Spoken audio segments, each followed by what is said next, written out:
I can come into the studio in any kind of mood, and then within 10 minutes, I'm completely peaceful, happy, and just kind of, relaxed.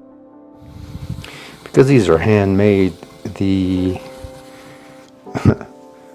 striving towards symmetry is a whole nother challenge, because if you wheel turn something, you've got the wheel in your hand holding steady to eventually make something round.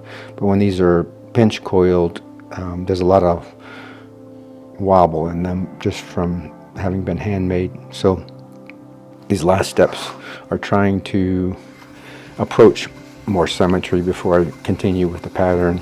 There seemed to be something really beautiful about the challenge of making something by hand and then kind of striving towards symmetry and perfection, and seeing how you can do that with the least mechanization.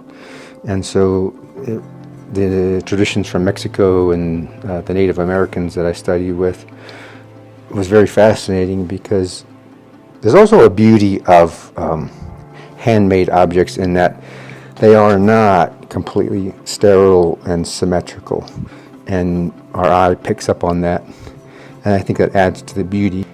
So the more symmetry you have before you start it, then that's symmetry that's underneath of everything.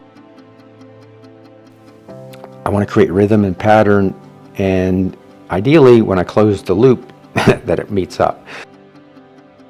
Your best tool is your hands, and so if you're smart and settle on shapes that work with your hands, then your process becomes a lot easier. You solve a lot of problems by working with shapes that work with your hands. This pattern is was derived from looking at sunflowers and the big seed pod, or the calix of a sunflower. And so what I did is I took sunflower seeds and looked at the shape, and that's kind of an approximation of 1/2 of a sunflower seed. So that nice oval shape. Have you ever really stared down a seed pod of a sunflower? It has arcs and has all these really cool patterns going on inside there, because it's one thing, just the seed, repeated 1,000 times, and so when they're all lined up, they start to do create really cool geometric patterns.